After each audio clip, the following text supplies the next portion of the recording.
ne fais pas le mal, ta vie n'est pas passive.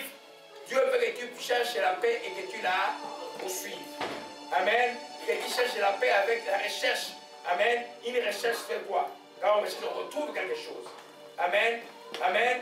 On veut augmenter quelque chose. Amen. Alléluia. Là, on a vu, on recherche la paix. Premièrement, la première chose, j'ai réfléchi ça plusieurs fois, c'est pareil, l'obéissance. Quand tu es obéissant à Dieu, tu cherches à demeurer obéissant, et quelles que soient les choses, tu cherches la paix avec Dieu. Il peut arriver dans la vie des conditions qui vont faire que tout naturellement te pousse, et humainement, tu as raison d'agir, dans la manière dont tu veux agir. Mais à cause de Dieu, il soit de faire la volonté de Dieu. Amen. La Bible dit que si un chrétien souffre comme chrétien, qui n'est pas à rougir de cet état.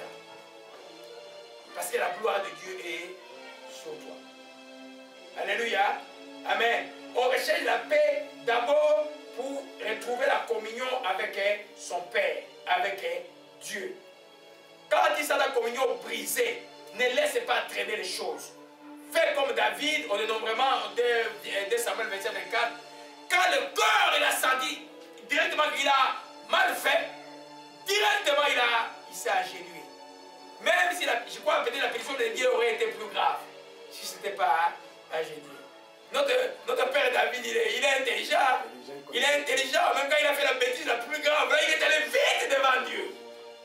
Ça s'appelle des hommes intelligents. Amen. N'allez pas vite en étant sincère, mais allez vite en étant sincère. Dieu va voir que le fils a mal fait, il va pardonner. Amen. Par l'obéissance. Alléluia. Les psaumes 119, verset 60. Il y a beaucoup, je suis là devant toi, il y a beaucoup de paix pour ceux qui aiment ta loi et il leur arrive aucun malheur. Oh!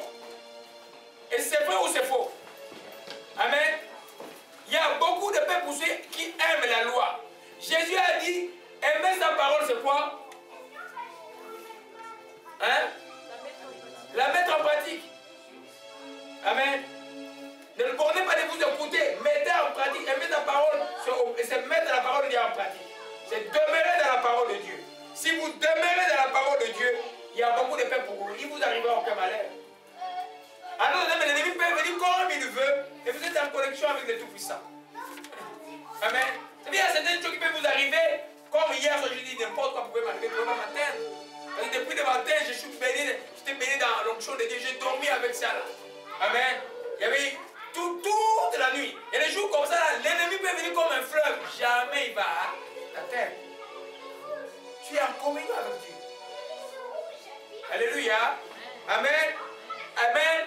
Donc quand vous demeurez dans l'obéissance, vous demeurez dans la parole de Dieu et vous allez avoir la paix. Même la paix shalom, parce que rien ne va vous manquer. Vous vous souvenez de 1 Jean 3 plutôt, verset 22, je n'avais pas prévu cela, on va lire ça rapidement. 1 Jean 3, verset 22, c'est remis rapidement. Alléluia. 1 Jean 3, verset 22. 1 Jean 3, verset 22. 1 Jean 3, verset 22, j'ai lu au nom du Seigneur. Amen. Quoique ce soit que nous demandions, nous le recevons de lui, parce que nous gardons ses commandements et que nous faisons ce qui lui est agréable. Amen. Et le verset 24. 24. Celui qui garde ses commandements demeure en Dieu, et Dieu en lui. Et nous connaissons qu'il demeure en nous par l'Esprit qu'il nous a donné. Amen. Amen. Quand il est écrit, quoi que ce soit que tu demanderas, tu vas recevoir de lui. Tu n'es pas en paix. Tu es en paix. Tu as le shalom de Dieu. Mais quoi que ce soit, parce que tu gardes ses commandements et tu fais ce qui lui est agréable. Garder ses commandements, c'est l'obéissance.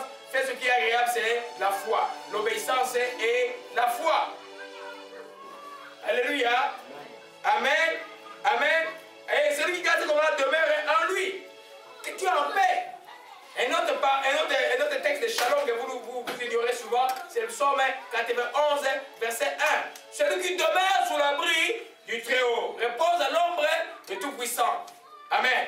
Parce que je demeure sous l'abri du Très-Haut, que je suis l'ombre du Tout-Puissant. J'ai fait dire, tu peux continuer la suite. Celui qui demeure sous l'abri du Très-Haut repose à l'ombre du Tout-Puissant. Je dis à l'Éternel, mon refuge, ma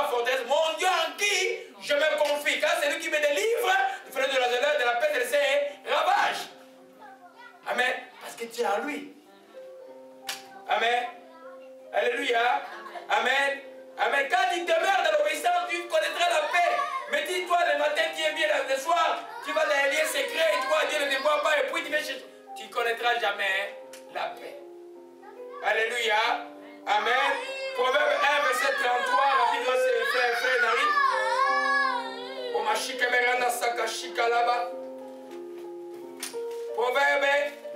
Proverbe 1, verset 33. Gloire à Jésus-Christ. Proverbe 1, verset 33. Est-ce que tu es prêt? Oui, allez-y, mon frère. Je lis au nom du Seigneur. Amen. Proverbe 1, verset 33. Par contre, celui qui m'écoute vivra en toute sécurité, sans avoir à craindre de malheur. Amen. Il vivra tranquille sans craindre aucun mal. Tu es en paix. Alléluia. Amen. Amen. Amen.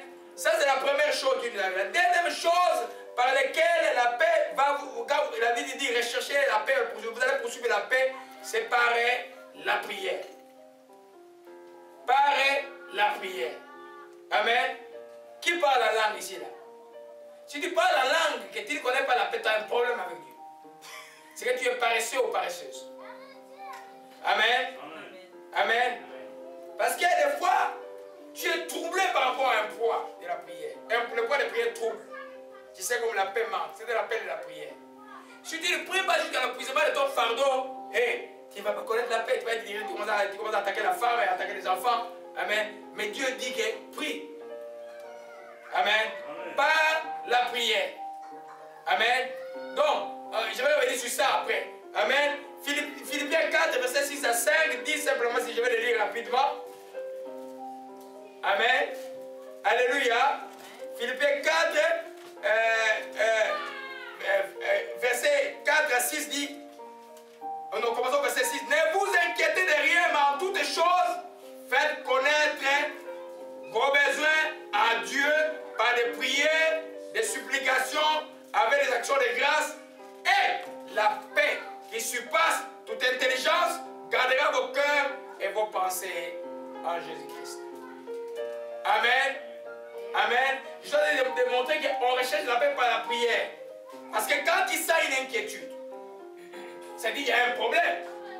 Il y a quelque chose qui n'est pas irrésolu, qui est irrésolu plutôt. Tu dois entrer en prière. Demandez à Dieu les réponses par rapport à ton problème, par des pétitions, des requêtes, tout ce que vous voulez, ou des supplications si vous étiez fautif. Amen. Alors, quand vous avez prié pour vos besoins, la première réponse qui vous arrivera spirituellement, c'est la paix. Amen. Vous allez retrouver la paix. C'est pas que je parle de ce que tu peux prier en langue. Des fois, Dieu vous a fait une grâce, c'est utiliser les dons le plus longtemps possible. Vous allez voir après, un trouble, après vous allez prier. Comme moi j'ai prié pendant presque 24 heures en prière cet week-end. Tout le temps en prière. Je sors, je reviens, je vais au parc, je reviens, je vais au parc, je reviens. Quelque chose qui était respiré, qui n'était pas très bon. Mais à 5 h, à 4 h du matin, je sentis la paix. Et le message a commencé à sortir et puis à être fignolé. Alléluia. Par la prière, ne vous inquiétez de rien. Un problème, ne t'inquiète pas. Amen. Quels que soient les problèmes, nous sommes en train de voir comment l'impossible devient possible. Quels que soient les problèmes, la réponse est dans la prière. Amen. Amen. Amen. Et la paix qui surpasse toutes les choses, la paix qui va arriver, elle va arriver même si les circonstances, naturellement vous le voyez, mais même vous-même et les gens autour de vous ne comprennent pas pourquoi vous êtes en paix. La réponse de Dieu. Alléluia. Amen. Donc, ne nous laissons pas abattre par les problèmes, plutôt prions. Des fois, rester à genoux, même si tu n'as plus de mots. Le silence est une forme de prière. Dieu te voit. Alléluia. Mais Dieu entend les cris des malheureux. Dieu exaucera. Alléluia. Amen. Ça, c'est le deuxième moyen par lequel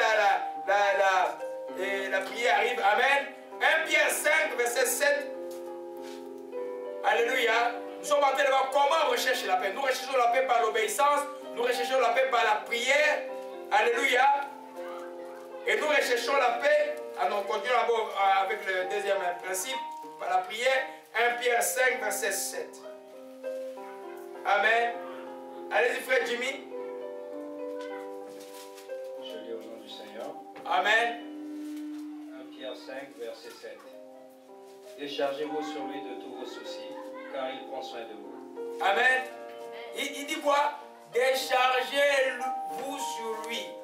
Enlevez votre fardeau. Donnez-lui votre fardeau. Amen. Quand il fait quoi? Il prend soin de vous. Qui ça? Jésus-Christ. Amen. Il prend soin de nous. Il est le bon pasteur. Il est le pasteur avec un grand P. Alléluia. Le bon berger. Il prend soin de nous. Alléluia. Déjà, le verset psaume 3 dit, il nous conduit vers les verts pâtirages. Dieu ne te conduit jamais sur un chemin qui est mauvais. Alors prends les fardeaux, les choses que tu ne peux pas régler, donne-lui ça. Et quand tu lui donnes, qu'est-ce qui se passe? Tu as la paix. Amen. Amen. C'est-à-dire que tu lui fais confiance. Je te donne ça, je sais que tu as porté mes péchés à la croix de Calvaire. Je sais que c'est toi qui vas régler mon problème, Jésus. Je te les donne.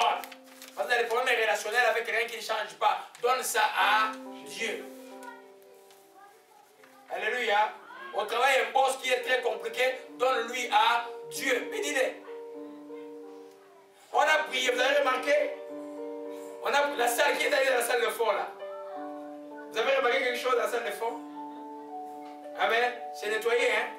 Est-ce que c'est le pasteur Noël qui avait dit là-bas, enlever les photos des pervers ici? Non.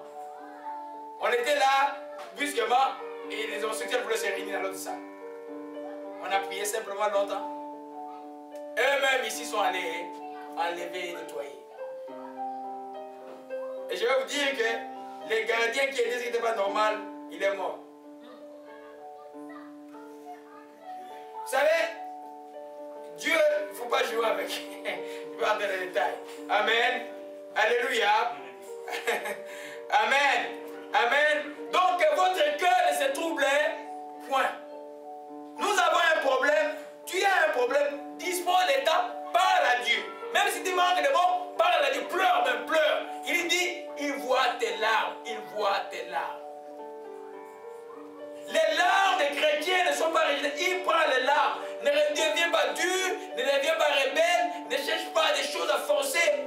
Prie. Cherche Dieu. Amen. Amen.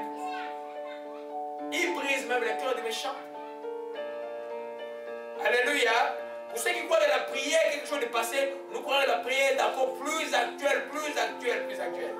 Alléluia. Il y a 20 heures d'enseignement sur la prière sur les sites. Allez suivre ces choses-là, c'est très très profond. Alléluia. Amen. Nous avons vu qu'en priant, en suppliant, quand nous avons des problèmes, Dieu dit, ne t'inquiète pas, toi, parle-moi. Et tu vas avoir la paix qui se va toute intelligence et garder tout ton cœur et tes pensées en Jésus-Christ. Alléluia. Amen. Amen. Comment rechercher la paix? On recherche ici la paix par une marche quotidienne dans la foi. Préparez-vous le matin. Soyez vigilants par rapport à la foi. J'ai fait une prière il y a plus de 10 ans qui s'appelle la prière du matin. Faites-la. Ma voisine ivoirienne, il y a quelques années, elle avait des problèmes de travail, elle venait me voir. Elle était dans une église. Je lui ai donné ça. Elle dit, papa, maman, mais ça marchait. La prière de la foi. Les déclarations de la foi que vous faites sur cette journée va déterminer votre journée. Vous allez marcher en paix dans la journée. Marchez tous les jours de la foi et vous aurez la paix. On recherche la paix en marchant dans la foi. Quand je sors de cette église ici, quand je vais sur moi, la situation sera bonne. Les choses seront bonnes. Je vais dormir en paix. Toi, chrétien,